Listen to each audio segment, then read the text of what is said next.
దేవుని పరిశుద్ధ గ్రంథముల నుండి దేవుడు పిలుస్తూ ఉంటున్నాడు. ఎందుకు పిలుస్తున్నాడు? ఆ పిలుపును మనం ఏం చేయాలి అనే సంగతులను మనం గ్రహించి ముందుకు సాగుదాం. దేవుని పరిశుద్ధ గ్రంథముల నుండి మొదటి కొరింథీయులకు రాసిన పత్రిక 1వ అధ్యాయము 9వ వచనంలో మనం చూస్తున్నాం. మొదటి కొరింథీయులు 1వ అధ్యాయం 9వ వచనంలో మనం చూస్తున్నాం. దైవజనుడైన పౌలు గారి ద్వారా ఆనాడు కొరింథీ సంఘమునకు దేవుడు మాట్లాడినాడు. నేడు పరిశుద్ధాత్మ దేవుడు మనతో మాట్లాడుతూ ఉంటున్నాడు. ఎందుకు ఆయన మనలా పిలుస్తుంటున్నాడు అనే సంగతులు ఇక్కడ మనం చూస్తున్నాం. మన ప్రభువైన యేసుక్రీస్తును తన కుమారుని సహవాసమునకు మిమ్మును పిలిచిన దేవుడు నమ్మదగిన వాడు.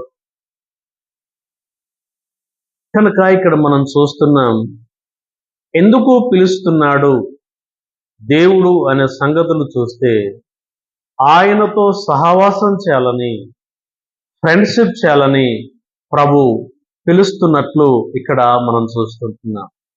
కనుక దేవునితో మనం సహవాసం చేయాలి. ఆది మానవుడైన ఆదాము దేవునితో సహవాసము కోల్పోయినాడు. ఆజ్ఞను అతిక్రమించి దేవునితో సహవాసాన్ని, ఆ సంబంధాన్ని పోగొట్టుకున్నాడు. ఆదికాండం 3వ అధ్యాయంలో మాటలు మనం ఎరుగుదాం. అయితే తిరిగి మరలా ఆయనతో, ప్రియాప్రభుతో మనం సహవాసం చేయాలని ఆయన పిలుస్తున్న విధానాన్ని ఇక్కడ మనం చూస్తున్నాం. పిలిచేవాడు నమ్మదగిన దేవుడు అనే సంగతి ఇక్కడ మనం చూస్తున్నాం. కనుక ఆయనతో సహవాసం చేయటానికి ప్రియాప్రభు పిలుస్తున్నారు.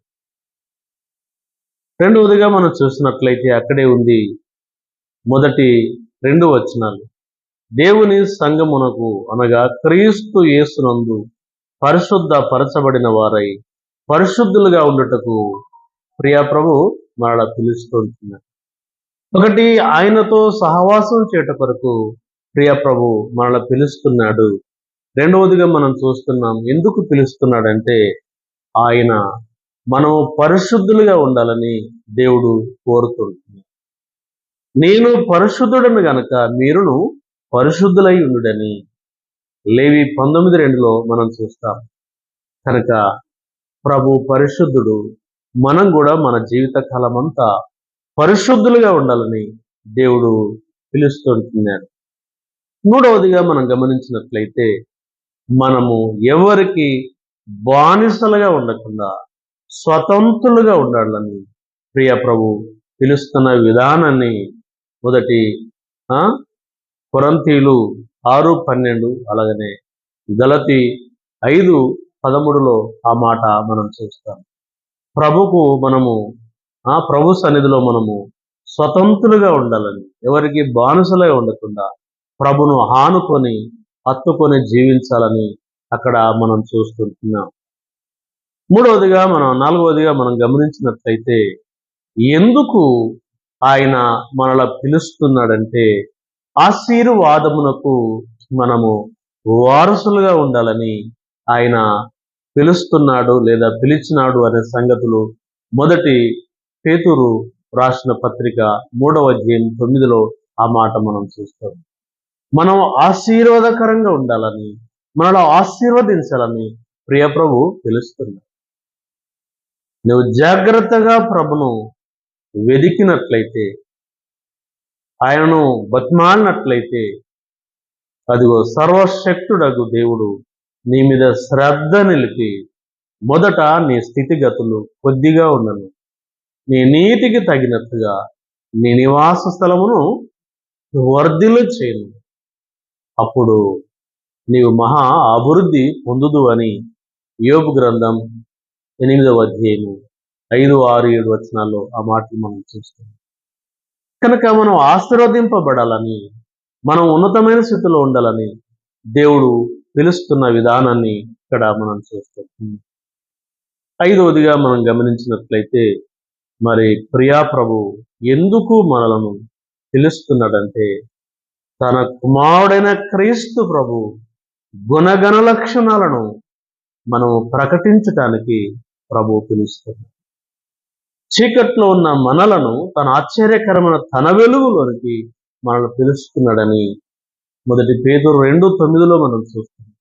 ఈ భూలోకములో తన గురించి ప్రకటన చేయాలంటే దేవదూతలను పంపిస్తే, ఒక దూతను పంపిస్తే ఒక క్షణాలలో ఆయన గురించి చెప్పి వస్తుంటారు. కానీ ఎన్నిక లేని నిన్ను, ఎన్నిక లేని నన్ను, ఎన్నిక లేని మనల ద్వారా తన గుణలక్షణాలను ప్రకటించడానికి, ఆయన రక్షణ సువార్తను ప్రకటించడానికి మనల ప్రియ ప్రభు ఏర్పాటు చేస్తున్నాడు, పిలుస్తున్నాడు. కాబట్టి ఆ పిలుపు తగ్గట్లుగా మనం నడవాలని ఆ లేఖన భాగంలో మనం చూస్తున్నాం. 6వదిగా మనము గమనించినట్లయితే ఆయన ఎందుకు పిలుస్తున్నాడంటే తన మహిమ కొరకు ఆయన మనల పిలుస్తున్నట్లుగా మనం చూస్తున్నాం. యెషయా 43:7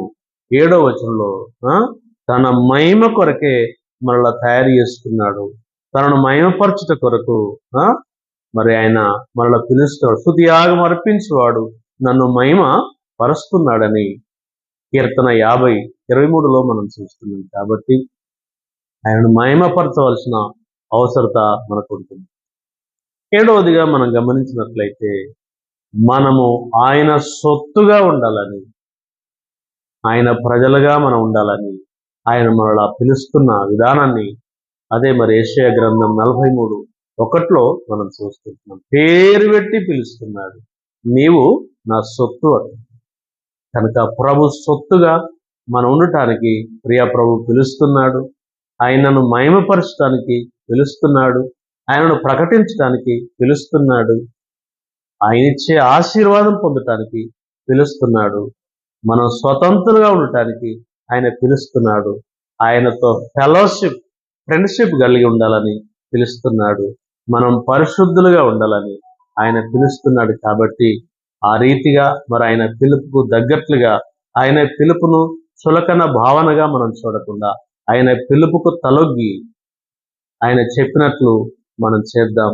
ఆయన ఇచ్చే దీవెనలు, ఆశీర్వాదాలు పొందుకుందాం. ప్రార్థన. జీవం కలిగిన మా తండ్రి, స్తోత్రాలు చెల్లిస్తున్నాం. ఈ లోకంలో తండ్రి ఉన్నతమైన వారిని ఎవరైనా పిలుస్తారు, ఎన్నిక లేని మమ్మును మీరు పిలుస్తున్న విధానం కొరకు స్తోత్రాలు. మీ పిలుపులో ఎంతో గొప్పతనం ఉంది ప్రభువా.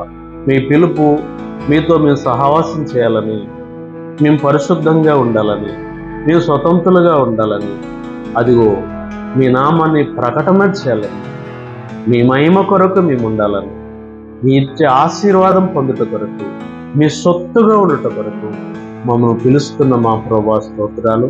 ఇట్టి పిలుపును ఎవరు కూడా చులకన భావనగా చూడకుండా, జన్మతః కర్మతః వారి అతిక్రమాన్ని బట్టి, పాపాన్ని బట్టి ఎవరు నశించి నరకం పోవడం మీకు ఇష్టం లేక 2025 సంవత్సరాల క్రితం మానవాకారాన్ని ధరించుకుని లోకానికి వచ్చి యజ్ఞ పశువుగా, బలి పశువు కలువరి గిరిలో మీ రక్తదారులు చెందించి చనిపోయి సమాధి చేయబడి 3వ దిన మృత్యుంజయులుగా తిరిగి లేచిన తండ్రి స్తోత్రములు చెల్లిస్తున్నాం. వాక్యం వింటున్న నిబిడలో ఆత్మకరణ జరిగించి ఇంకా రక్షణ పొందని వారు రక్షణ పొందునట్లు, రక్షింపబడిన నిబిడలు మీతో సహవాసం కలిగి ఉండినట్లు, స్వతంత్రులుగా ఉండినట్లు, పరిశుద్ధులుగా ఉండినట్లు, ఆశీర్వాదకరంగా ఉండినట్లు, మీ మహిమ కొరకు ఉండినట్లు, మిమ్మల్ని ప్రకటించే వారు ఉండినట్లు, శాంతి సమాధానాలతో క్షేమస్థితిలో వారు ఉండినట్లు ఆత్మకారణ జరిగించి మహిమ ఘనత ప్రభావాలు పొందుతున్న నమ్మకమైన యేసు ప్రభు శక్తి కలిగిన నామం వేడుకొనుకుంటున్నాము తండ్రి.